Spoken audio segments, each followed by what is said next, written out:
Looks like we should be going live. There we go. So everyone for joining us. I want to thank everyone who is joining us today. This is Kristi Pederson. Thank you so much for being here, Kristi. My pleasure. So we are here today just discussing some spiritual terms. If y'all see me, if you're watching, you see me looking, I'm monitoring it on my phone. So Kristi and I are live and I'm on my laptop for those of you who know me, I'm in technology, making sure I have this right. And I'm looking on, I'm making sure on my actual YouTube channel that we're on there. Now we are also here around November 14th, Kristi and I are going to be doing an in-person event. So if you're in the Omaha area, please come see us. You can get the tickets on either one of our websites. And it's so much fun. We did one before and it was such a rounding success. You know, for everyone watching, I didn't really know Kristi well and she didn't know me. I mean, this lady had a lot of trust, maybe because she's a kick-ass psychic medium. I did. I trusted the energy. Because we worked really well on stage. That's going to be November 14th. So the first thing we're going to discuss today is we're going to talk about what it means to be awakened. So what does that mean to you, Kristi? I think the biggest realization for me to be awakened is that there's more to this world than what we can see with our 3D vision. That, Yes. everything you touch, see, and feel, that we understand that there's more than just us here. And there's more than to just live a life, that we understand that we are actually really powerful spiritual beings. Yeah. We're just having a human experience. And so, being human is just a little tiny piece of it. I know it feels. I want to say hi to Christy, Sarah, and Elizabeth. Y'all are making the comments. I can see that. Thank y'all for being here. Good afternoon. Good afternoon. Yeah. I want to thank y'all for joining us. I agree. And, to me, it's not, I like when they say awakened. It's because to me, it's like, it's about remembering who you are at a soul level. Mm-hmm. I tell people all the time, I wish they could see what I see when I read them. Yes. Because we see these beautiful souls. Hi, Cozy. Thank you for joining us, Cozy. And it's not a one-time event. Awakening, do you find? Oh, gosh, no, it's a lifelong event. Right. My first event, I remember I was 21 years old, and someone had given me the book, The Search for Bridie Murphy. And it'll make you believe in reincarnation. I'm like, oh, give me that book. And I was going to go through and just, prove everything wrong. And I went through it, and that was my first awakening, that there is something other than what we touch, see, and feel. And then from the age of 21, 100 years later, that it's never ending, because once that door is opened, you can't close it. And you just want more and more and more. And you're right, it's remembering. Because I said in spirit, we know exactly who we are. And then we come into this human experience and we're like, what? Who am I? What did I say I was going to do? And it is remembering. So we really don't learn much new. We are remembering who we are in spirit. And that's what, to me, being awakened is. And it's kind of a gentle unfolding. Yeah. Just as it never stops. And, just as you think, I don't know that I've ever thought I've arrived, but just as I think, okay, how much possibly more could I uncover or awake? And well, you ask that question and it's going to happen. Mm-hmm. But it's just such a beautiful journey. Well, it is, but I always say you have to listen and pay attention to the signs too, because you said it's a gentle unfolding unless you don't pay attention. And the spirit starts by whispering a little bit, and then they yell at you, and then you get the 2x4. Yeah, I do call it the 2x4. As a matter of fact, I have a group called the Divine Collective, where we meet a few times a month. It's a subscription program. And tonight I'm teaching on signs and symbols from spirit. And I was thinking that I left out the 2x4. Maybe I should put that in there. The 2x4 in there. I put the kinder, gentler ways. So if y'all have any questions that y'all would like us to answer, please pop them in the chat. We do have some topics we're covering, but we're just here chit-chatting. So if y'all have some burning spiritual questions you would like answered, please put them in the chat. Christy and I will give it a go. We'll see what we got. Now, next, we want to talk about shadow work. Now, that is a burning term, isn't it? You hear so much. It's just a hot topic. I know when I first started out in the spiritual realm and on this path, shadow work really, it was something different. Like we called it different things. And all of a sudden that term was coined and now everyone's talking about shadow work. So what do you think about shadow work, Christy? Well, I don't like it. Because it's, it's usually the not so pretty side of our ego that shows up for us. And, recently, and I'm not going to go into the whole story, but I was just in a meditation and something came up that I had done, and it's probably been 35, 40 years ago. And I was horrified at what I had said to a certain person. Yeah. And, you can't take it back, but we can forgive ourselves, we can clear it and learn from it and say, we're never going to do that again. But to me, it is, the dark side that we've repressed about ourselves, or even the stuff that we wish we could change about ourselves. Yes. And then be the next best version of who we already are. Well, how do you do that? Well, you have to address what isn't serving you any longer and be able to forgive and let it go and move forward. What about you? What does shadow work mean to you? It's about the parts of I'm a huge Carl Jung fan, and he's kind of the one who coined that term.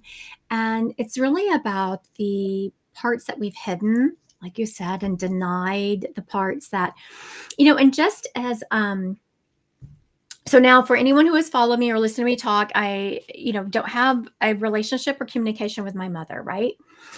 So I know that some of that had connection to my breast cancer, especially if you're a German new medicine. If you've studied any of that, there was definitely that energetic connection.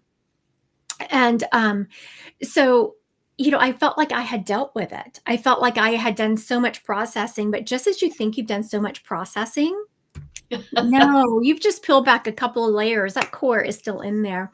And I had someone that I was working with, and all of a sudden they started acting so erratically and meanly. And it was a complete representation of how my mother used to act. Couldn't depend on them to do, what she was going to say. Completely erratic. One minute would be talking to you, the next minute screaming at you. So I had attracted this person in my life because I wasn't dealing with it with my mother, right? I was attracting this other person to show me that. Yes. And so everyone that can see they have these repeated patterns in their relationships, I would encourage them, what is this pattern that we're missing? Because I thought I had dealt with it until all of a sudden, it didn't even hit me till I turned to this person and I said to them, I've never seen anyone behave this way outside of my mother. And when I mouthed those words to them, I'm like, yes, Christy, listen to what you're saying. The mirror shows up right in front of your face. Cozy has a great question here. Do you worry that one day you will wake up and have lost your connection? No, I really don't worry about that at all anymore. I think there was a time, especially I've been public as a psychic medium for about 11 years now. And I think rather than wake up and lose the connection, I was afraid that I would have a client come in and I wouldn't be able to read them. Right. And that panic sets in, and then it makes it more difficult. Where if you learn to trust and it's always there, it's whether you choose to tap into it or not and honor it. And it's always there for you. So no, I don't anymore. But there was a time when mostly that I didn't think I could read someone. Every psychic medium's worst nightmare, right? Yeah. Don't we keep ourselves awake at night over that we're going to have?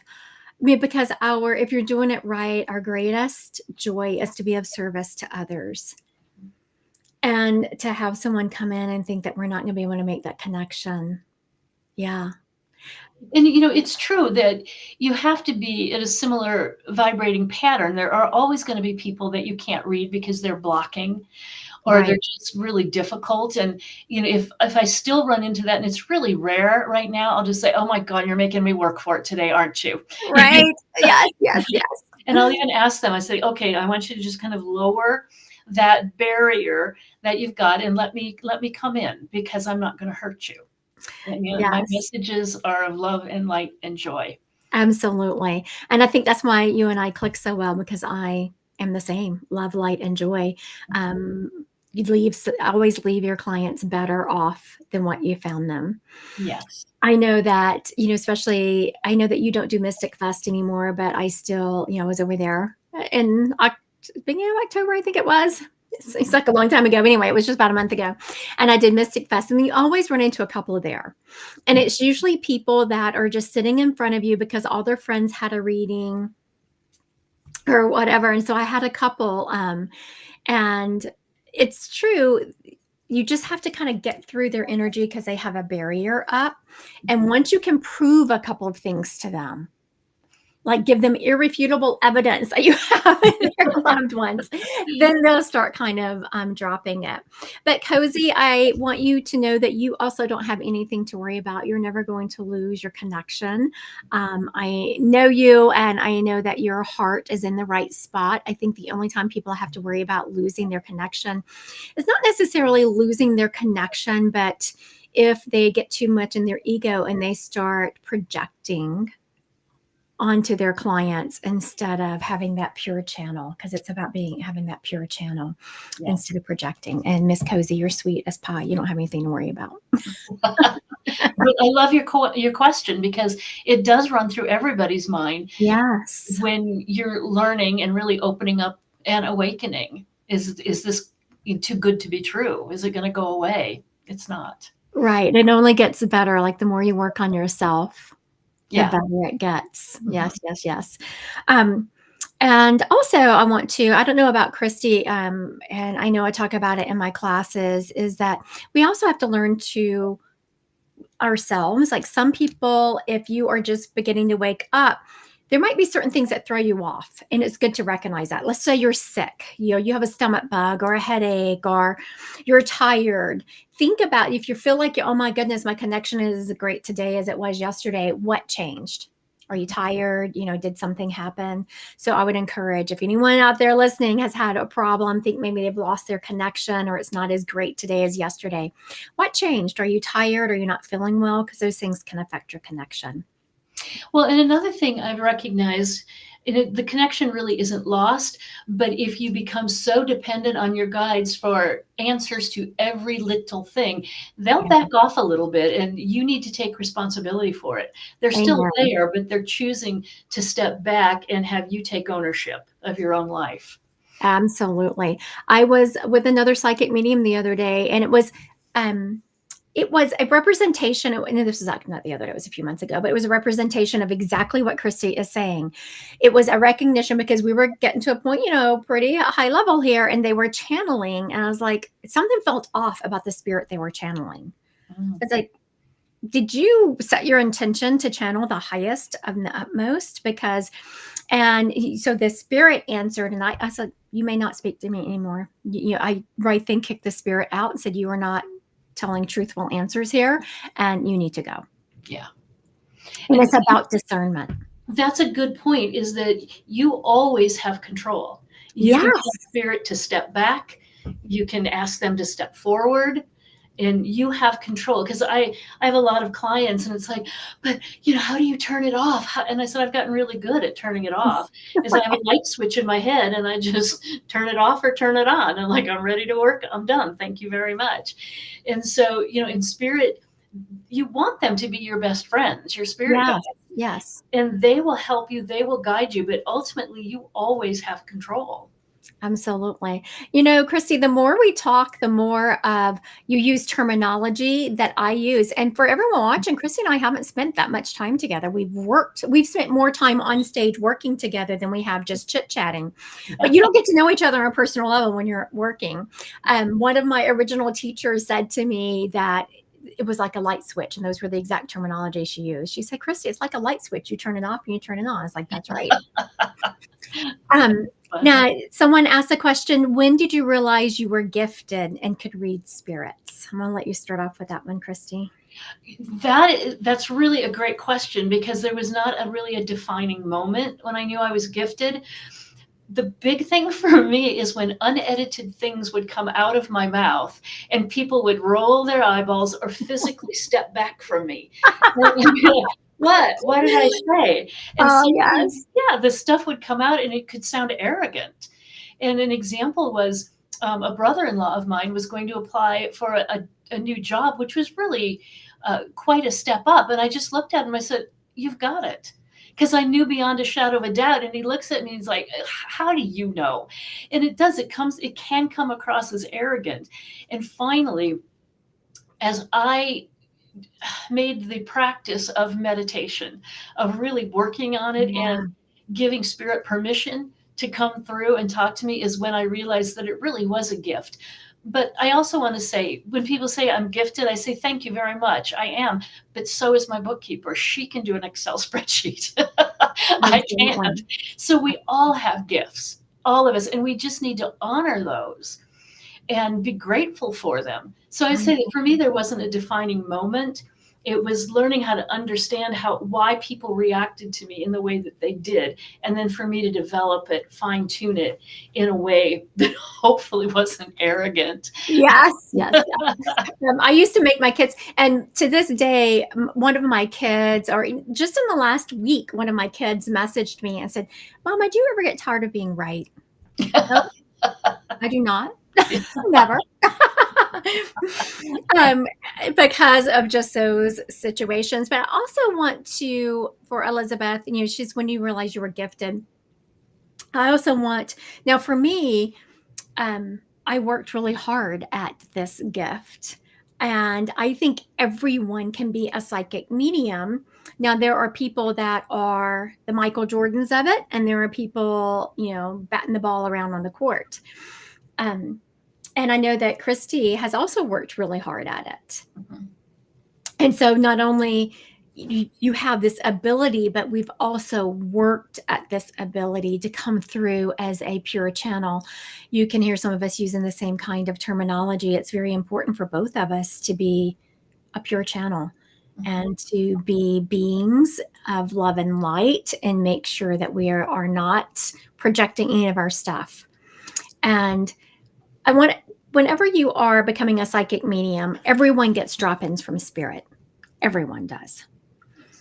You just have to start recognizing when you're getting them. So in my classes, I teach people, okay, you have randomly gotten drop-ins from spirit. Now let's learn how to purposely make the connection and work and move forward with it.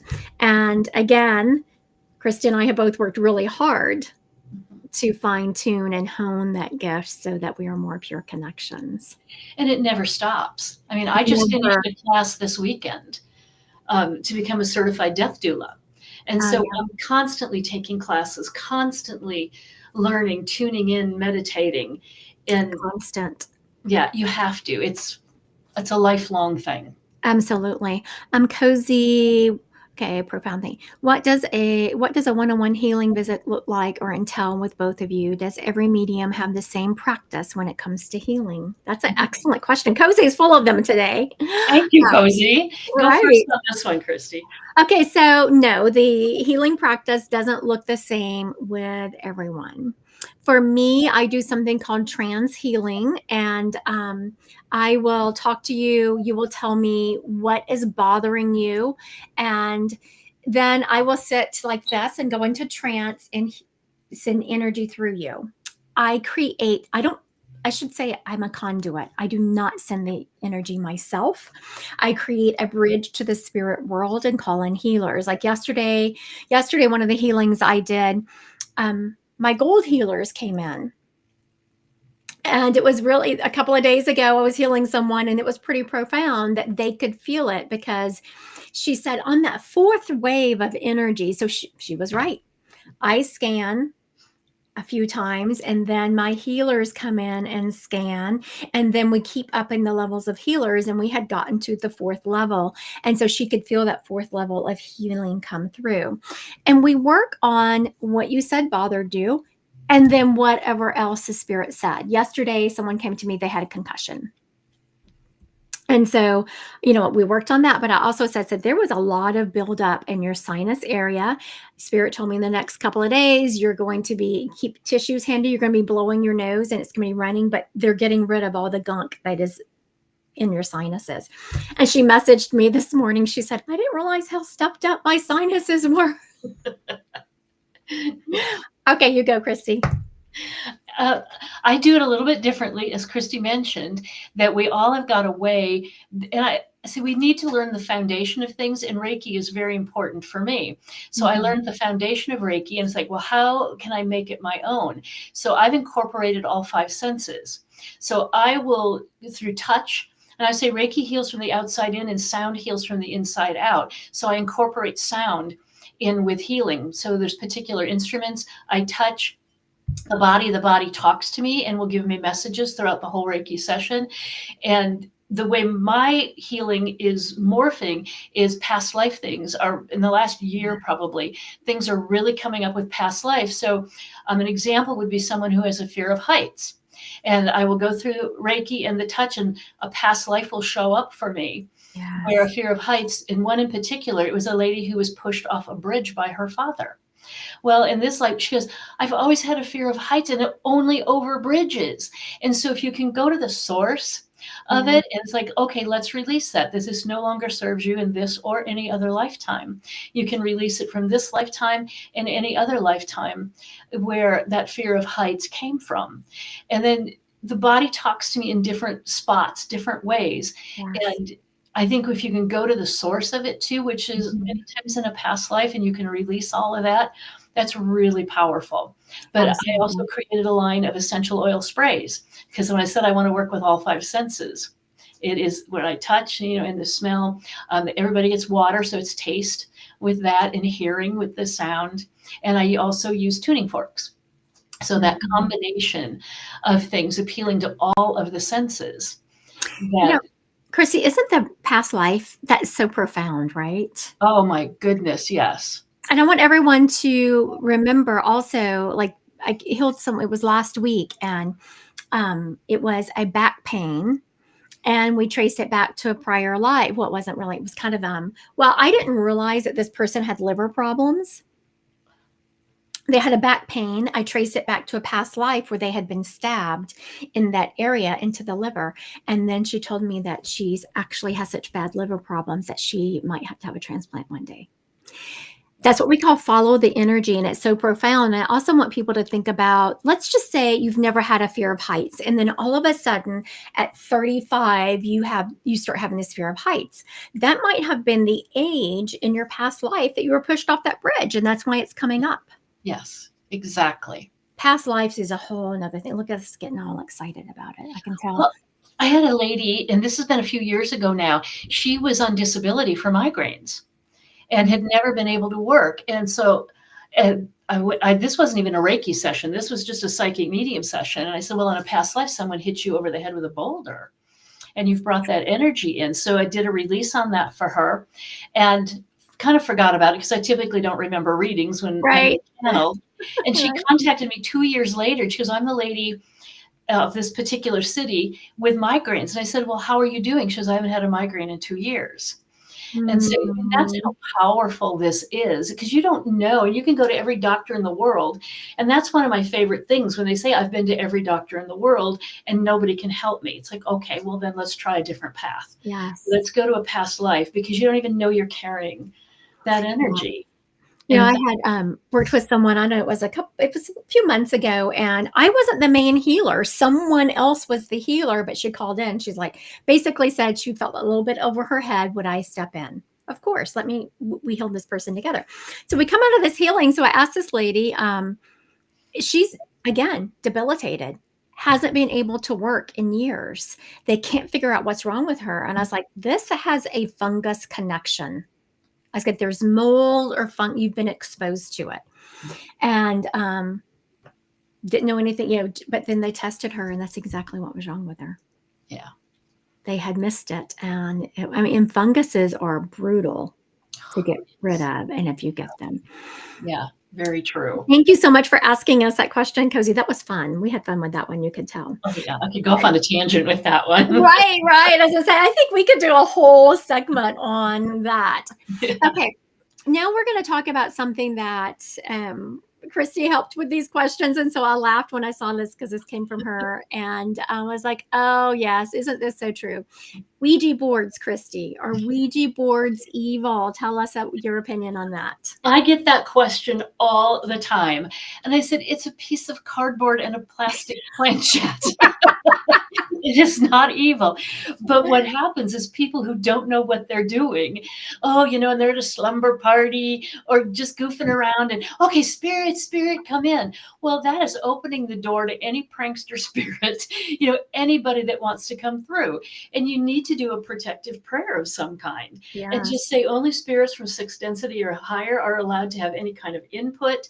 And then you can have fun with it. So no, Ouija boards are not evil. It's the person who doesn't know what they're doing that is running the Ouija board. That's where the problem comes. That is exactly where the problem is. I have the exact same opinion on that. It's about the intention of the vibration. A Ouija board is just a divination tool like cards or a pendulum or anything else. Mm-hmm. Just make sure that you are putting a great intention about it. I know because a couple of people on here have taken some of my classes, and we talk about set your intention before you read or before you meditate or before you do anything. Put up your protection and enjoy it. I mean, to me, divination tools are really a good instrument to help build trust. Mm-hmm. I don't know if have you ever read Next Millennium? Did you ever read there? Yeah. For about 5 years, I did. Mm-hmm. Oh, did you? I only read there for about a year. I keep saying I'm gonna go back over there just because, okay, well, that's a whole nother thing. Anyway, so people would sit down, and I actually had never really used cards before I started reading over there because people would want a psychic reading, and I would just give them a psychic reading. Mm-hmm. But because not everyone, but most people that read there read with cards, and that's what the clients were used to. They would sit down and they were like, are you going to use cards? And so people were getting so offended that I wasn't using cards. I would just kind of lay out the cards and I didn't even look at them. But people felt like it. So that's the kind of, it's just the Ouija board is just a divination tool like cards and pendulums. So have fun with them. Have fun and just, set the tone, set the intention. Yeah. That, only spirits for your best and highest good are allowed to have any kind of input. That's right. And, I want everyone to think about that also when they go for a reading or anything, they are connecting with, let's just say they had a mom or some relative on earth that was just incredibly selfish and never gave good advice. But now they're in spirit giving you advice. Now, do people get better in spirit? Yes. Do they change vibrations in spirit? Yes. But also, you're responsible for your walk on this planet. Don't just take a spirit's advice and run with it. You have to use your own judgment with that. And I even tell my clients, I said, one of the reasons I'm on this planet is to help people step into their own power. And so what I want to teach them is have them understand that trust themselves even more than they trust me. Absolutely, yes. And I will help them get there to learn how to trust themselves, because you can't, again, that's an external thing. And you have to go internal, and that is trust yourself 100%. And it's a process. Right. I don't want that kind of responsibility. I can barely run my own life. I don't want responsibility for your life. That's all. I love that. All right. So now, Kristi, what do we do on the other side? I get this question a lot. What do you do on the other side once you pass? Well, I was raised thinking that, you were a little cherub and you sat on a cloud all the time. I'm like, oh my God, that's boring. But a great story that happened, I was engaged to a gentleman who died. And a few weeks after he passed away, he came and took me on the other side. with him and kind of gave me a little tour. And we were sitting on what looked like a riverbed. It was fall leaves around, and it looked very much like Earth, only so peaceful and so quiet. And we sat and talked religion, which is something we used to fight about all the time. And we talked about it. And I asked him, I said, "What are you doing over here?" And he goes, "Well, I'm taking classes." I said, "Really? What kind of classes?" And he told me, and he goes, "But you won't be able to remember because you're not supposed to remember. So I will tell you, but my guide said then that I have to take that piece of it away from your memory." And I said, "Well, where do you take these classes?" And he pointed, and it looked like a small house with wrapped in twinkle lights, only there was no house. There was just the twinkle lights. And then I saw what looked like shooting stars going into this house. And I said, "What's that?" And he goes, "Oh, those are the other students." And so they were all shooting stars. Those were the spirits going into this classroom. So in that particular instance, that's what he wanted to do, was learn and study. I've had others that loved teaching. And so they will show up and they will teach young souls as they cross over and continue to do what they love to do. I've had other people show up riding motorcycles because they either loved it when they were here or never had the opportunity. So it's kind of, you can do whatever you want to do on the other side. And I've seen a huge variation of that from Same. people. I have seen all those. It's funny. I've seen all those same things. People learning. I know that COVID took a lot of people off the planet, and I saw. It was funny. I started getting a rhythm to all these people that had left with COVID, and some of the first people that left with COVID that I had the opportunity and blessing to read had left to help the next wave of people come through. Oh, interesting. And I have had I'll make this real quick. One of my clients, I didn't realize that her dad was a serial unaliver, but he had taken many people off the planet. And I didn't realize that until I started reading her. And then he came to me, and he came in a little bit differently than the other spirits. Like, it was still heaven. He just came a little bit differently. And he gave me the knowing that he was kind of in, I don't know about you, Kristi. I don't always have good words for the information I get from over there, because we're trying to put English words on something that is not 3D. Right. So I do the best I can with the words that I have available to me. Exactly. And he was in kind of a soul hospital that was helping his soul heal from all the not great things he had done on planet. Yes. Yeah, I see them in the healing chamber. Yes. And I've had, through the years, 4 different people had their deceased, I'll call them loved ones, connected to the mafia. Right. And I'm like, okay, I cannot believe I'm getting this. Exactly. That's when you start second guessing yourself, like, what? But every one of them is like, "Oh yeah, without a doubt." Like, oh my God. Yeah, and there are some spirits that I don't like their energy. And because I believe there are different levels of heaven. Absolutely. Yeah. And I will just say, you need to step back. I really don't want to talk to you. And they do. Every one of them turns around and leaves. Yeah. I want everyone to remember that you're in perfect control. Just the other day, I brought up someone's dad. They quickly identified them and they said, "Yes, that's my dad, but I don't want to talk to him." Perfect. We're not going to talk to him then. And so we sent him on his way and we went to the next spirit. So I want everyone to remember that you have control. Like, even if you go to a psychic medium, you don't have to take just whoever they bring up. You have control of that. And if that psychic medium says, "Nope, you have to, I can't move on to the next spirit until we've read this one." No, that's not really the way that works. Yeah. Now we're going to go on to, I was kind of watching the time. I can't believe how long we've already been live. I'm having such a good time. I'm not even looking. Oh, well, gosh. Yeah. It's been more than a half an hour. Right. Okay. So the next question is, what is a spirit guide, and do we all have one? Do you want to go first on this one? Sure. Spirit. Yes. We all have spirit guides, and we all have more than one. My understanding is we have one that is with us from the beginning of our life till the end. And then we will have many that pop in and out. Some stay for many years, some stay for a few weeks. If you're learning a new technique, then you're going to have a new spirit guide. I had when I can remember, I was writing recently, I wrote a book and I was stuck on a passage, couldn't figure it out. And I called up a spirit. I was like, I need a new spirit guide. I need some help here. And it was so funny. A spirit guide showed up and was kind of like, what can we help you with? I need some help with some words here. Where do I go from here?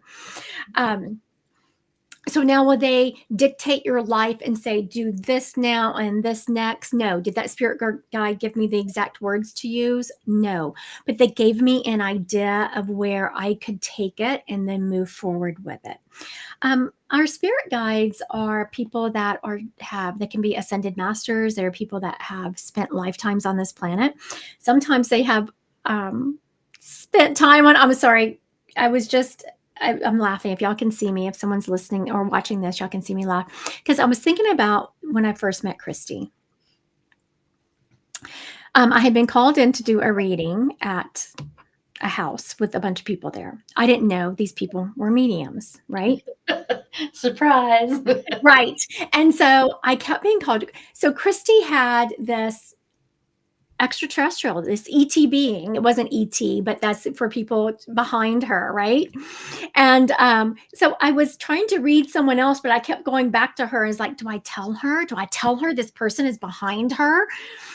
And so then finally I said to her, you don't think I'm crazy, but you have this like alien behind you. And I started describing him. She's like, oh yeah, told me exactly who it was.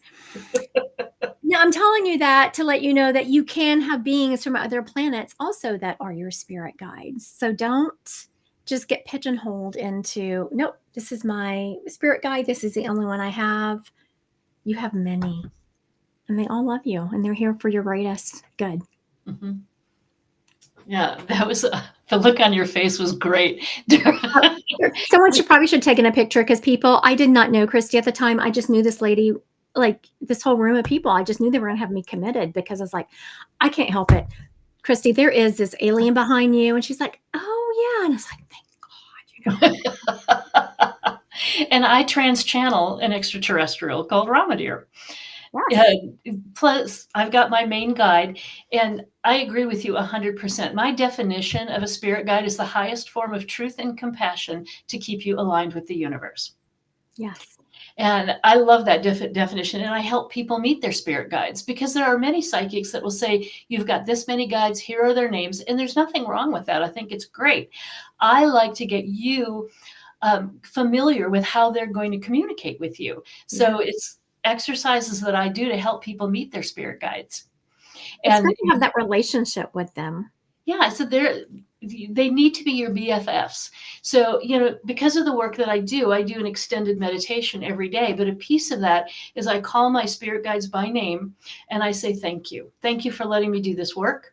Thank you for always being with me. And thank you for clear messages I'm receiving today for my best and highest good. That's beautiful. Yeah. And then at night, I put my head on the pillow and I say, thank you for this day. And if you bookend your day with gratitude with your guides, your life will change. Automatically, it will change. The other thing I want to say about spirit guides is many of them have got a fantastic sense of humor. I do. And people think of spirituality, I've got to be on a mountaintop in a saffron robe going, Well, not many of us get to do that. And I always accuse my guides of being at the bar.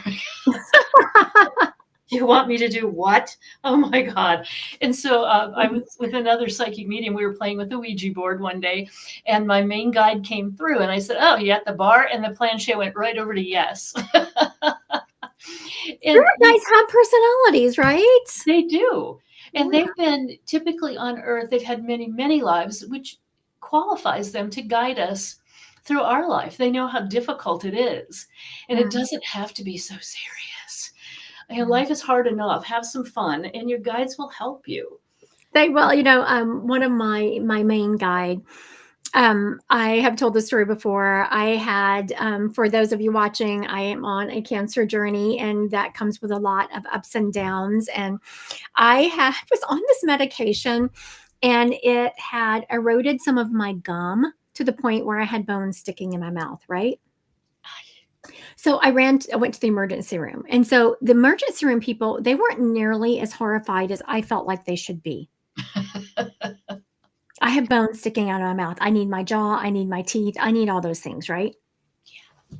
So I am not having a good day, and I leave. They've referred me to the oral surgeon and all that. So I'm on the way home, and I'm having this conversation with my guide, right? Well, not yet. I'm just complaining in my head, right? I'm not complaining out loud. So I thought I should have gotten some credit for that, but oh no, because my guide could hear me because it was in my head, right? So I'm complaining like, this is ridiculous. Can you believe it? Blah, blah, blah, blah. And so my guide, clear as day, my husband was driving, sits on the little console between me and turns to me and is like, are you done yet? No, I'm not done yet. I am not finished complaining. I will let you know when I'm complaining. Finished. So I continue to complain for a while. And then a while later, she's like, okay, now are you done? Fine. Now I'm done. But our guides, they get to know us, and you're right. They have personalities and humor, and Yeah. don't be so serious with them.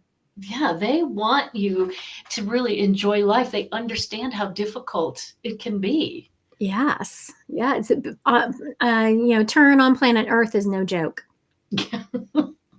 I do something called soul plans, and it's based on the energetic vibration of your name, and it says what your innate challenges and talents are.